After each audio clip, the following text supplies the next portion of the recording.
समझे? अवनी चाहती थी कि वो अपनी दादी सा को एक महंगा गिफ्ट दे ताकि सबके सामने उसकी बेइज्जती ना हो।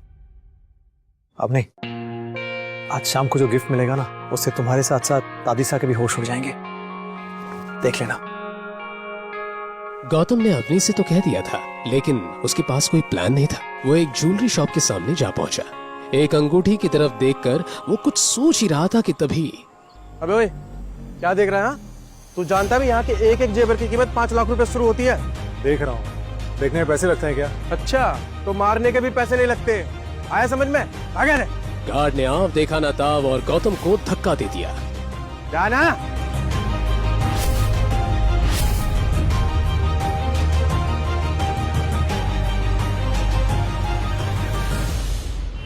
अवनी की दादी को क्या गिफ्ट देना है, गौतम ये सोच ही रहा था कि तभी ज्वेलरी शॉप का सिक्योरिटी गार्ड पुलिस की टीम को लेकर वहां पहुंचा। ये देखिए खड़ा है।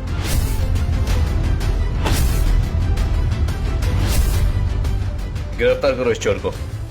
क्या हुआ इंस्पेक्टर साहब? साहब यही वो आदमी था जो दुकान के बाहर चक्कर काट रहा था साहब। अरे मैं तो बस दुकान के बाहर खड़ा हुआ था, मैंने कोई चोरी वोरी नहीं की। थाने चल, सब पता चल जाएगा। वहाँ के डंडे सब सच उगलवाने के काम आते हैं। सब सच आ जाएगा सामने कि तूने इतनी सी देर में चोरी करके अंगूठी किसे दे आया। अरे इंस्पेक्टर साहब, मैंने कुछ नहीं किया। इंस्पेक्टर साहब, मेरी बात तो सुनिए। पुलिस वाले गौतम को उठाकर थाने ले गए। गौतम गिड़गिड़ाता रहा मगर किसी ने उसकी एक ना सुनी। थाने पहुंचकर इंस्पेक्टर ने उसे लॉकअप में बंद कर दिया। मेरी बात सुनिए आप लोग। क्या है? मैं अवनी अग्रवाल का हस्बैंड हूँ। तो तू है वो अग्रवाल परिवार का निठल्ला घर जमाई जो अपनी अमीर बीवी को लुभाने के लिए चोरी की अंगूठी ले जा रहा था। मैंने इंस्पेक्टर साहब प्लीज आप तू रुक। आपको गलतफहमी हुई है, मैंने कुछ नहीं किया है। मैं सिर्फ दुकान के बाहर खड़ा हुआ था। आप पूछिए अवनी से, वो आपको सब बताइए। What? अब वो चोरी भी करने लग गया है। इंस्पेक्टर, आप उसे मारो पीटो, जो चाहे करना है करो, मैं उसे नहीं छुड़ाने वाली।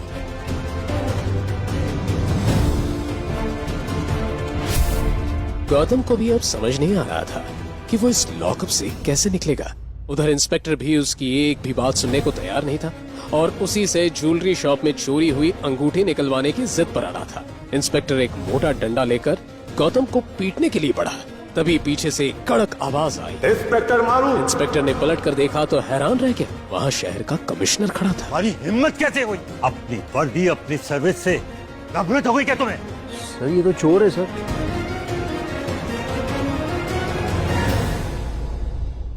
तो हुक्म, मेरे इस इंस्पेक्टर की वजह से मैं बहुत शर्मिंदा हूँ। आपको यहाँ बहुत परेशानी हुई, उसके लिए मैं माफी मांगता हूँ। हुक्म। सर आप एक मामूली से घर जमाई के सामने हाथ जोड़ रहे हो। सर इस चोर की बीवी ने मुझे खुद बोला है इसे छोड़ना नहीं है। चोर? How dare you say that? अगर ये चाहे तो उस शोरूम से भी बड़ी 10 दुकानें खरीद कर आग लगा दे। ये देखो। कमिश्नर ने अपने मोबाइल पर उस इंस्पेक्टर को कोई मैसेज दिखाया। वो देखते ही इंस्पेक्टर का चेहरा सफेद पड़ गया और वो गौतम के पैरों में गिरकर माफी मांगने लगा। हमको माफ कर दीजिए हुकुम, हमको माफ कर दीजिए। हुक्म, मैं आपको बाहर छोड़ूं? बस इतना ध्यान रखिए कि मेरी पहचान के बारे में किसी को पता ना चले, मेरी बीवी को भी नहीं। जी। गौतम ये कहकर वहाँ से निकल गया। क्या है सच्चाई? क्यों कमिश्नर साहब तक उससे हुक्म कहकर उसके आगे गिड़गिड़ा रहे थे?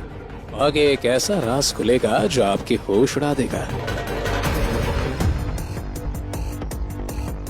एक कार आकर रुकी, उसमें से एक बेहद बूढ़ा आदमी उतरा और उसने गौतम के हाथ में एक छोटा सा बॉक्स दिया। आखिर क्या था उस बॉक्स के अंदर और क्या है गौतम की असली पहचान? शाम होते ही महल में जश्न का माहौल बना और क्यों ना हो, आखिर अवनी की दादी सा गायत्री देवी का जन्मदिन जो था, शहर के जाने माने लोग उनके इस जन्मदिन समारोह का हिस्सा बनने का मौका नहीं छोड़ना चाहते थे। देश भर से लोग उनके लिए महंगे महंगे गिफ्ट्स लेकर आए थे। थोड़ी देर बाद गौतम भी अवनी की दादी सा गायत्री देवी की बर्थडे वेन्यू पर पहुंचा। अवनी गौतम को पार्टी में एक्सपेक्ट नहीं कर रही थी। तुम किस लिए छुड़ाया तुम्हें पुलिस स्टेशन से? वहीं पड़े पड़े सड़ जाते ना तो अच्छा होता। मैंने कोई चोरी नहीं की। अरे मैं तो ज्वेलरी शॉप के बाहर खड़े होकर देख रहा था, पुलिस ने आके मुझे पकड़ लिया। बहुत मुश्किल से अपनी बेगुनाही का सबूत देके निकला वहां से। ठीक है ठीक है। ये क्या है गिफ्ट के नाम पे? कैसी गंदी सी पैकिंग है ये? छोटे से डिब्बे में आखिर गौतम क्या गिफ्ट लेकर आया होगा? वो बुजुर्ग आदमी कौन था जिसने पुलिस स्टेशन में गौतम को वो बॉक्स दिया था? पैकिंग पे मत जाओ, जो अंदर है ना उसे देख के तुम भी चौंक जाओगी। अरे इसका बर्थडे है? दादी सा हाँ तो दादी साहब खोलेंगे। ठीक है। अच्छा सुनो, जब बाकी गेस्ट वहाँ जाके दादी सा को अपना गिफ्ट दे तो तुम चुपके से जाके वहाँ पे अपना बॉक्स रख देना, समझे? पता नहीं दादाजी ने किस जंग का बदला लिया है मुझसे, तो तुम जैसे गरीब के साथ मुझ जैसे करोड़पति की शादी करा दी। ना तो पैसे हैं और ना तमीज। जाओ। गौतम को सोच पाता उससे पहले ही किसी के कदम पार्टी के वेन्यू हॉल की तरफ बढ़ने लगे। वो खूबसूरत लड़की चेहरे पर मुस्कान लिए एक बॉक्स के साथ गायत्री देवी की तरफ बढ़ने लगी। उसे देखते ही अवनी का चेहरा उतर गया। गिफ्ट बॉक्स से एक बहुत ही खूबसूरत और चमकदार नेक पीस निकला। ये गिफ्ट देने वाली लड़की कोई और नहीं बल्कि अवनी की कजिन सिस्टर शनाया थी। इतनी चमकदार हीरे तो मैंने अपनी 75 साल की उम्र में कभी नहीं देखे। इस घर की बाकी लड़कियों से तो कितनी स्मार्ट और समझदार है शनाया। गौतम ने अपनी वाइफ अवनी की ऐसी खुलेआम बेइज्जती होते हुए देखा।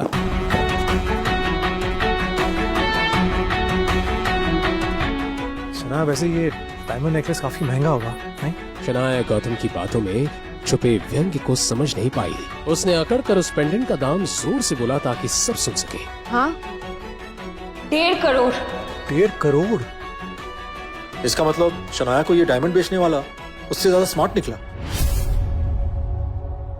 5 लाख के डायमंड को 1.5 करोड़? कुछ भी। जो लोग जेब में 500 रुपए लेके घूमते हैं वो कब से लाखों करोड़ों का ज्ञान देने लगे? गायत्री जी तमतमाते हुए बोली। तू इस पार्टी को खराब करने आया है क्या?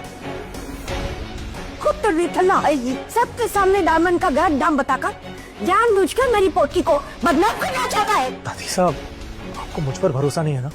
तो मिस्टर पारेख से पूछ लीजिए। राजस्थान के सबसे बड़े डायमंड मर्चेंट वही है ना? प्लीज।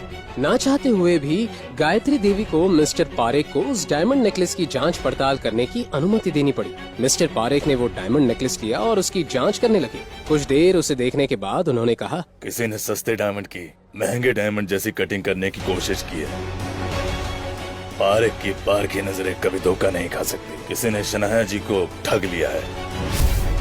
देखा दादी साहब, मैं तो आपसे कह ही रहा था। अरे शनाया किसी ने जो बस गौतम बस। तेरी इतनी औकात कि मेरी बहन को झूठा बोले? तू अपना बताना, तू क्या गिफ्ट लेके आया निठल्ले? 2 साल से अपनी इंसल्ट सह सह कर गौतम थक चुका था। उसने अवनी के रूड बिहेवियर को हमेशा नजरअंदाज किया था, लेकिन आज सरेआम इंसल्ट वो बर्दाश्त नहीं कर पाया।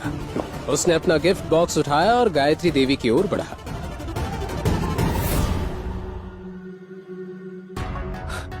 ये क्या? मेरी दादी के लिए सोम बाजार से सस्ता सा गिफ्ट? बस आज से, अभी से अग्रवाल खानदान के किसी भी सदस्य से मेरा कोई मतलब नहीं। 2 साल आपने जिस कुत्ते को पाला था अब वो जा रहा है, लेकिन याद रखना, एक दिन मुझे वापस बुलाने के लिए गायत्री देवी को मुझसे माफी मांगनी होगी, भूलना मत। हैप्पी बर्थडे दादी साहब। बॉक्स के अंदर ऐसा क्या था जिसे देखकर अवनी के होश उड़ गए? आखिर क्या है उस बॉक्स के अंदर जिसे देखकर गायत्री देवी और अवनी इतना घबरा गई? अरे रोको, कोई रोको गौतम को। 2 साल हमारे साथ रह रहा है,